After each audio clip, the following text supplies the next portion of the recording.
ಒಳ್ಳೆ ಜನ ತಳುಕು ಬೆಳಕು ತಿಳಿಯದಂತ ಮುಗ್ಧರು ಅಂತ ತಿಳ್ಕೊಂಡು ಗ್ರಾಮ ಪಂಚಾಯತಿ ಅಭಿವೃದ್ಧಿ ಮಾಡತಕ್ಕಂತ ಗ್ರಾಮ ಪಂಚಾಯತಿ ಅಭಿವೃದ್ಧಿ ಅಧಿಕಾರಿಗಳು ಅಲ್ಲಿನ ಚುನಾಯಿತ ಸದಸ್ಯರ ಪ್ರತಿನಿಧಿಗಳ ತಾಳಕ್ಕೆ ಕುಣಿದು ಗ್ರಾಮ ಪಂಚಾಯಿತಿಯ ಒಂದು ಕಾಮಗಾರಿಗಳ ಹೆಸರಲ್ಲಿ ಗ್ರಾಮ ಪಂಚಾಯಿತಿಯ ಅಭಿವೃದ್ಧಿ ಹೆಸರಲ್ಲಿ ಲೂಟಿ ಮಾಡ್ತಕ್ಕಂತ ಅನೇಕ ಘಟನೆಗಳನ್ನ ನಾವು ನೋಡ್ತಾ ಇದ್ದೇವೆ.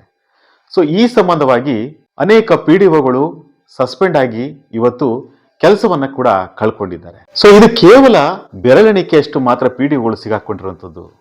ಪ್ರತಿಯೊಂದು ಗ್ರಾಮ ಪಂಚಾಯತಿಯಲ್ಲೂ ಕೂಡ ಈ ತರದ ಒಂದು ಭ್ರಷ್ಟ ಅಧಿಕಾರಿಗಳು ಇದ್ದಾರೆ ಅಂತ ಹೇಳ್ಬೋದು. ಈಗ ಅನಿಸ್ತಾ ಇದೆ ಗ್ರಾಮ ಪಂಚಾಯತಿ ಅಧಿಕಾರಿಯ ಹೆಸರನ್ನ ತೆಗೆದಾಕಿ ಗ್ರಾಮ ಭ್ರಷ್ಟ ಅಧಿಕಾರಿ ಅಂತ ಹೆಸರಿಟ್ರೆ ಸೂಕ್ತ ಅಂತ ಅನಿಸ್ತಾ ಇದೆ. ನಮ್ಮ ನ್ಯಾಯ ಮಾಧ್ಯಮ ತಂಡ ಇತ್ತೀಚೆಗೆ ದಿಂಡವರ ಗ್ರಾಮ ಪಂಚಾಯತಿಗೆ ಭೇಟಿ ನೀಡಿದಾಗ ಅಲ್ಲಿನ ಗ್ರಾಮಸ್ಥರು ಪಿಡಿಒ ಮತ್ತು ಅಲ್ಲಿನ ಚುನಾಯಿತ ಪ್ರತಿನಿಧಿಗಳ ಮೇಲೆ ಆಕ್ರೋಶಭರಿತವಾಗಿ ಆರೋಪವನ್ನು ಮಾಡಿದ್ರು.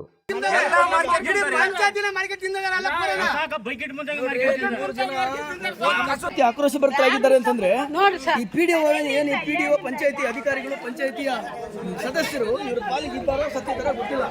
ಕೊಟ್ಟಿದ್ರು ಸ್ಯಾಂಕ್ಷನ್ ಮಾಡಿದ್ರು ರೆಸ್ಪಾನ್ಸ್ ಮಾಡಿದ್ರು ಇದಕ್ಕೆ ಏನು ರೆಸ್ಪಾನ್ಸ್ ಮಾಡ್ತಾ ಇಲ್ಲ ಅವರು ಏನು ರೆಸ್ಪಾನ್ಸ್ ಮಾಡ್ತಾ ಇಲ್ಲ ಇಲ್ಲ ಸರ್. ಈಗ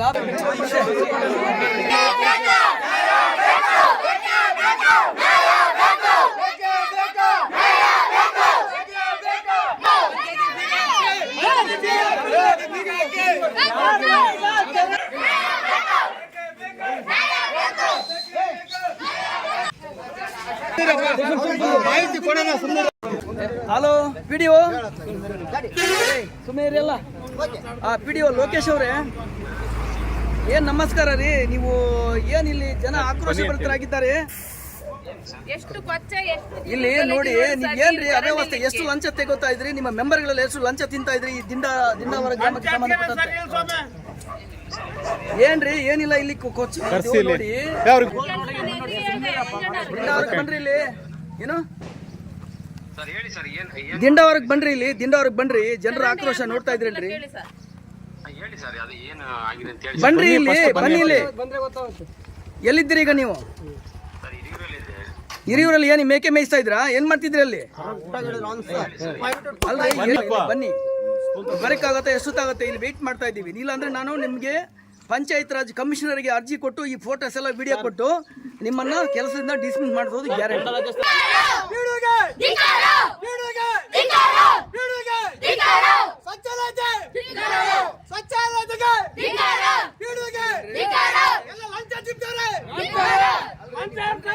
ಬಂದ್ರೆ ವಿಷಯ ಗೊತ್ತಾಗತ್ತೆ. ನೀವು ಅಲ್ಲಿ ವಿಡಿಯೋ ಕಾಲ್ ಮಾಡ್ಬೇಕಾ? ಇದಕ್ಕೆ ಪೂರಕವಾಗಿ ಹಿರಿಯೂರು ತಾಲೂಕಿನ 5 ಜನ ಗ್ರಾಮ ಪಂಚಾಯತಿ ಅಧಿಕಾರಿಗಳ ಮೇಲೆ ಹಣ ದುರ್ಬಳಕೆ ಆರೋಪವನ್ನು ಹೊರಿಸಿ ಪ್ರಕರಣವನ್ನು ದಾಖಲಾಗಿದೆ. ಸೊ ಈ ಸಂಬಂಧವಾಗಿ ಇವತ್ತಿನ ವಿಜಯ ಕರ್ನಾಟಕ ನ್ಯೂಸ್ ಪೇಪರ್ನಲ್ಲಿ ವರದಿಯಾಗಿದೆ. ಸೊ ಅದರಲ್ಲಿ ಆ 5 ಜನದಲ್ಲಿ ದಿಂಡವರ ಗ್ರಾಮ ಪಂಚಾಯಿತಿಯ ಪಿಡಿಒದು ಹೆಚ್ಚಿನ ಪಾಲಾಗಿದೆ ಅಂತ ಹೇಳ್ಬೋದು. ಸೊ ಈ ಸಂಬಂಧವಾಗಿ ಅದೇ ಗ್ರಾಮದ ಕಿಸಾನ್ ಸಂಘದ ಕಾರ್ಯದರ್ಶಿಯಾಗಿರ್ತಕ್ಕಂಥ ಚಂದ್ರಗಿರಿ ಅವ್ರು ಏನ್ ಹೇಳ್ತಾರೆ ನೀವೇ ನೋಡಿ. ನನ್ನ ಹೆಸರು ಚಂದ್ರಗಿರಿ, ದಿಂಡಾವರ, ಹಿರಿಯೂರು ತಾಲೂಕು, ಚಿತ್ರದುರ್ಗ ಜಿಲ್ಲೆ. ಸ್ನೇಹಿತರೆ, ಇವತ್ತು ಪೇಪರ್ನಾಗ ಬಂದಿರೋದನ್ನ ನೋಡಿದೆ. 5 ಜನ ಪಿಡಿಒಗಳು ಉದ್ಯೋಗ ಖಾತ್ರಿ ಯೋಜನೆಯಲ್ಲಿ ಅಕ್ರಮ ಎಸಗಿದ್ದಾರೆ ಅಂತ ಹೇಳ್ಬಿಟ್ಟು ದಂಡನ ವಸೂಲಿ ಮಾಡ್ತಾ ಇದ್ದಾರೆ. ಅದರಲ್ಲಿ ನಮ್ಮ ದಿಂಡಾವರ ಗ್ರಾಮದ ಪಿಡಿಒ ಸುಮಾರು 2.5 ಲಕ್ಷ ಹತ್ತತ್ರ ದಂಡವನ್ನು ಕೊಡಬೇಕಾಗಿದೆ. ಆದರೆ ಇತ್ತೀಚೆಗೆ ನಾವು ನೋಡ್ತಕ್ಕಂಥ ವಿಚಾರ ಏನಂದರೆ, ಗ್ರಾಮ ಪಂಚಾಯತಿ ಅಭಿವೃದ್ಧಿ ಅಧಿಕಾರಿಗಳು ಅಂತ ಹೇಳ್ಬಿಟ್ಟು ಸರ್ಕಾರ ಇವರನ್ನು ನೇಮಕ ಮಾಡ್ತಿದೆ. ಆದರೆ ನಾವು ನೋಡಿದರೆ ಈ ಅಭಿವೃದ್ಧಿ ಅಧಿಕಾರಿಗಳೆಲ್ಲ ಇವರು ಭ್ರಷ್ಟಾಚಾರದ ಅಧಿಕಾರಿಗಳಾಗಿದೆ. ಸಮಾಜ ಕೆಟ್ಟ ಪರಿಸ್ಥಿತಿಗೆ ಹೋಗ್ತಿದೆ. ಯಾಕೆ ಇಂಥವೆಲ್ಲ ಬೇಕು? ಸ್ವಾತಂತ್ರ್ಯ ಬಂದು 75 ವರ್ಷಗಳಾದ್ರೂ ಇನ್ನೂ ಗ್ರಾಮಗಳು ಯಾಕೆ ಉದ್ಧಾರ ಆಗಿಲ್ಲ? ಜನ ಯಾಕೆ ಹಳ್ಳಿಗಳನ್ನು ಬಿಟ್ಟು ನಗರಕ್ಕೆ ಹೋಗ್ತಿದ್ದಾರೆ? ಹಳ್ಳಿಗಳಲ್ಲಿ ಯಾಕೆ ಇಷ್ಟು ಸವಲತ್ತುಗಳಾಗ್ತಿಲ್ಲ? ಸರ್ಕಾರ ಕೋಟಿ ಕೋಟಿ ದುಡ್ಡನ್ನು ಗ್ರಾಮಗಳಿಗೆ ವಿನಿಯೋಗಿಸಿರೂ ಯಾಕೆ ಉದ್ಧಾರ ಆಗ್ತಿಲ್ಲ? ಇದು ಏನು ಪಂಚಾಯತ್ ರಾಜ್ ಇಲಾಖೆ ಯಾಕೆ ಭ್ರಷ್ಟ ಇಲಾಖೆ ಆಗಿದೆ ಅನ್ನೋದನ್ನ ಎಲ್ಲರೂ ಮನಗಣಬೇಕಾಗಿದೆ. ಆದರೆ ಇವೆಲ್ಲ ವಿಚಾರಗಳು ನೋಡ್ತಾ ಹೋದರೆ ಇವಕ್ಕೆ ಸರಿಯಾದಂಥ ಕಾನೂನುಗಳೇ ಬರ್ತಿಲ್ವೇ? ಇವ್ರನ್ನೆಲ್ಲರೂ ಬರೀ ಸುಮ್ಮನೆ ದಂಡ ಕಟ್ಟಿಸ್ಕೊಂಡು ಹಂಗೆ ಮುಂದುವರ್ಸೋದು, ಅಥವಾ ಇವ್ರೆಲ್ಲರೂ ಜೀವನ ಪೂರ್ತಿನ ಕೆಲಸದಲ್ಲಿಂದ ತೆಗೆದು ವಜಾ ಮಾಡಿ ಯಾರನ್ನು ಒಳ್ಳೆ ವ್ಯಕ್ತಿಗಳನ್ನ ಅಧಿಕಾರದಲ್ಲಿ ಇಟ್ಕೋಬೇಕು ಅನ್ನೋದು ನನ್ನ ಬಯಕೆ ಅನಿಸುತ್ತೆ. ಇದಾದಮೇಲೆ ನಾವು ನೋಡ್ತೀವಿ ಶೌಚಾಲಯಗಳ ಬಿಲ್ಲು. ಇದ್ರ ಚಿತ್ರದುರ್ಗ ಇಲಾಖೆಯಲ್ಲಿ ಶೌಚಾಲಯಗಳ ಬಿಲ್ಗಳನ್ನು ನಮ್ಮ ಇಲಾಖೆ ಏನು ದಿಂಡಾವರ ಭಾಗ ಅಥವಾ ಚಿತ್ರದುರ್ಗ ಡಿಸ್ಟಿಕಲ್ಲಿ ಶೌಚಾಲಯಗಳು ಕಟ್ಕೊಳ್ಳೋದೇ ಕಷ್ಟ. ರಸ್ತೆ ಸೈಡ್ನಲ್ಲಿ ಈ ಬಯಲು ಶೌಚಾಲಯಗಳನ್ನು ಮಾಡ್ಕೊಂಡಿದ್ದಾರೆ. ಆ ಶೌಚಾಲಯಗಳ ಬಿಲ್ಗಳನ್ನು ತಿಂತಾರಲ್ಲ ಇವರು. ಇವ್ರು ಏನು ಯಾರೋ ಒಬ್ಬರ ಇಬ್ಬರು ಶೌಚಾಲಯ ಕಟ್ಟಿಸ್ಕೊಂಡ್ರೆ ಅವರು ಶೌಚಾಲಯಕ್ಕೆ ಬಿಲ್ಗಳನ್ನು ಕೊಡ್ತಿಲ್ಲ. ಇವೆಲ್ಲವನ್ನು ನೋಡ್ರಿ, ಇವರೆಲ್ಲ ಭ್ರಷ್ಟ ಅಧಿಕಾರಿಗಳನ್ನು ಯಾಕೆ ಉಳಿಸ್ಕೋಬೇಕು? ಇವ್ರನ್ನ ಸರ್ಕಾರ ಕೆಲಸದಿಂದ ವಜಾಗೊಳಿಸೋದ್ರ ಜೊತೆಗೆ ಇವರನ್ನು ಬಂಧಿಸಿ ಜೈಲಿನಲ್ಲಿ ಇಡಬೇಕು. ಈ ಥರ ವ್ಯವಸ್ಥೆ ಆಗಬೇಕು. ಇಲ್ಲ ಅಂದರೆ ಇನ್ನೂ ಎಷ್ಟು ದಿನ ಈ ಭ್ರಷ್ಟಾಚಾರ ವ್ಯವಸ್ಥೆಯನ್ನು ನಾವು ನೋಡೋದು ಅಂತ ಹೇಳ್ಬಿಟ್ಟು ಅನಿಸುತ್ತೆ. ಹೀಗಾಗಿ ನನಗೆ ಬಹಳ ನೋವಾಯಿತು ಈ ವಿಚಾರಗಳನ್ನ. ಕಣ್ಣಲ್ಲಿ ಕಂಡ್ರೂ ಇವ್ರನ್ನಿನ್ನ ಇಟ್ಕೊಂಡಿದ್ದಾರಲ್ಲ ನಮ್ಮ CEO ಗಳು ಅಥವಾ ನಮ್ಮ ಏನು CS ಅಂತೀವಿ, EOಗಳು ಅಂತೀವಿ, ಇವ್ರನ್ನೆಲ್ಲ ಇಟ್ಕೊಂಡಿದ್ದಾರಲ್ಲ, ವಜಾಗೊಳಿಸ್ತಿಲ್ವಲ್ಲ ಅಂತೇಳಿ ನನಗೆ ಅನ್ನಿಸ್ತೈತೆ. ನಮಸ್ಕಾರ. ಈ ಎಲ್ಲ ವಿಚಾರಕ್ಕೆ ಸಂಬಂಧಪಟ್ಟಂತೆ ಹಿರಿಯೂರು ತಾಲೂಕಿನ ತಾಲೂಕು ಪಂಚಾಯತಿ ಅಧಿಕಾರಿ ದೂರವಾಣಿ ಮೂಲಕ ಸಂಪರ್ಕಿಸಿದಾಗ ಅವ್ರು ಹೇಳಿದ್ದು ಇಷ್ಟು. ಸತೀಶ್ ಅವರಲ್ವಾ? ಹೌದು. ಅಡ್ವೊಕೇಟ್ ಮಾತಾಡ್ತಾ ಇದ್ದೀನಿ. ಹಿರಿಯೂರು ತಾಲೂಕು ಅವರ ಗ್ರಾಮದಲ್ಲಿ ಹಾ.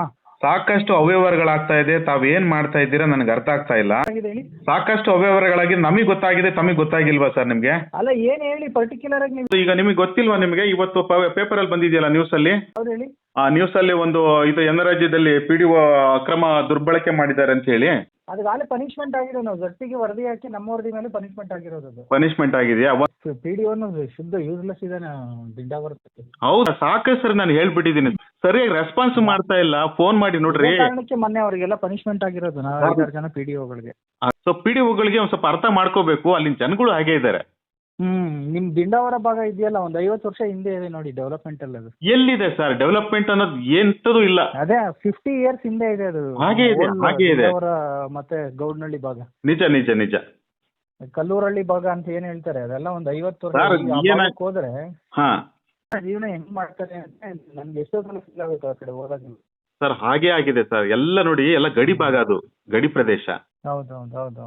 ಸೊ ಈ ಏನಾಗಿದೆ ಗೊತ್ತಾ ಸರ್, ನಿಮ್ಮ ದಿಂಡಾವರದಲ್ಲಿ ಮೆಂಬರ್ಗಳಿದಾರಲ್ಲ, ಹಾ ಅವರೆಲ್ಲ ಏನಂದ್ರೆ ಅವ್ರವ್ರ ಸ್ವಹಿತಾಸಕ್ತಿ ನೋಡ್ಕೊಂತವ್ರು ಅಷ್ಟೇ. ಸರ್ ಅಷ್ಟೇ ನೋಡ್ಕೋತಾರೆ. ನನಗೂ ಬರೋ ಗ್ರಾಂಟ್ಗಳನ್ನ 15 ಫೈನಾನ್ಸ್ ಎಲ್ಲ ಹಂಚ್ಕೊಳ್ಳೋದು, ಹಾ ಏನೋ ಒಂದ್ ಬಿಲ್ಗಳು ಹಾಕೊಳ್ಳೋದು, ಡ್ರಾ ಮಾಡೋದು, ಜನಗಳ ಕಡೆ ನೋಡಲ್ಲ, ಈ ತರ ಆಗ್ತಾ ಇದೆ.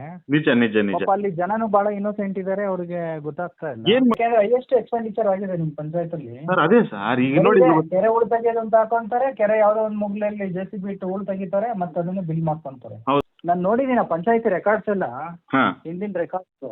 ಏನ್ ಬಹಳ ಅಯೋಗ್ಯದ ಕೆಲಸ ಮಾಡೋಗಿದ್ದಾನೆ. ನಮ್ಮ ಭಾಗದಲ್ಲಿ ಆ ತರ ಆದ್ರೆ ನಿಜವಾಗ್ಲೂ ನನಗೆ ಸಹಿಸ್ಕೊಳಕ್ ಆಗ್ತಾ ಇಲ್ಲ. ಇಲ್ಲ ಸರ್, ನಿಮ್ ಭಾಗದ ವಿಚಾರವಾಗಂತೂ ನನಗೂ ಬಹಳ ಅಸಮಾಧಾನ ಇದೆ. ಏಕೆಂದ್ರೆ ಜನ ಅಲ್ಲಿ ಪರಿಸ್ಥಿತಿ ಹಳ್ಳಿಗಳದ್ ನೋಡ್ಬಿಟ್ರೆ ಹಾ ಏನು ಕಳೆದ 25-30 ವರ್ಷದಿಂದ ಏನ್ ಡೆವಲಪ್ಮೆಂಟ್ ಆಗಿದೆ ಅಂತ ಅನ್ಸುತ್ತಲ್ಲಿ. PDOಗಳು ಕಷ್ಟಪಟ್ಟು ಓದಿ ಕೆಲಸ ಗಿಟ್ಟಿಸ್ಕೊಂಡು ಕೊನೆ ತನಕ ಸರ್ಕಾರಿ ಸಂಬಳ ತಿನ್ಕೊಂಡು ಜೀವನ ಮಾಡ್ಕೊಂಡು ನೆಮ್ಮದಿಗಿರೋದು ಬಿಟ್ಟು ಕೇವಲ 5 ವರ್ಷದ ಜನ ಪ್ರತಿನಿಧಿಗಳ ಜೊತೆ ಸೇರ್ಕೊಂಡು ಭ್ರಷ್ಟಾಚಾರಕ್ಕೆ ಕೈ ಹಾಕಿದ್ರೆ ಕೊನೆಗೆ ನೀವು ಜೈಲ್ ಕಂಬಿ ಎಣಿಸ್ಬೇಕಾಗತ್ತೆ. ನಿಮ್ಮನ್ನ ನಂಬ್ಕೊಂಡಿರತಕ್ಕಂಥ ಫ್ಯಾಮಿಲಿ, ಮಕ್ಕಳು, ಕುಟುಂಬ ಬೀದಿ ಪಾಲಾಗಬೇಕಾಗುತ್ತೆ. ಎಚ್ಚರವಾಗಿರಿ ಅಂತ ಹೇಳ್ತಾ ಈ ವಿಡಿಯೋ ಸಾರ್ವಜನಿಕರಿಗೆ ಜಾಗೃತಿ ಮೂಡಿಸುವಂತ ಸಲುವಾಗಿ ಈ ಒಂದು ಕಂಟೆಂಟ್ ಅನ್ನ ತೆಗೆದುಕೊಂಡಿದ್ದೇನೆ. ಈ ವಿಡಿಯೋ ತಮಗೆಲ್ಲ ಇಷ್ಟ ಆಗಿದ್ರೆ ದಯವಿಟ್ಟು ಶೇರ್ ಮಾಡಿ, ಲೈಕ್ ಮಾಡಿ, ಕಾಮೆಂಟ್ಸ್ ಮಾಡಿ, ಅದೇ ರೀತಿ ಸಬ್ಸ್ಕ್ರೈಬ್ ಮಾಡೋದನ್ನ ಮರಿಬೇಡಿ ಅಂತ ಹೇಳ್ತಾ ಈ ವಿಡಿಯೋವನ್ನ ಮುಗಿಸ್ತಾ ಇದ್ದೀನಿ. ನಮಸ್ಕಾರ.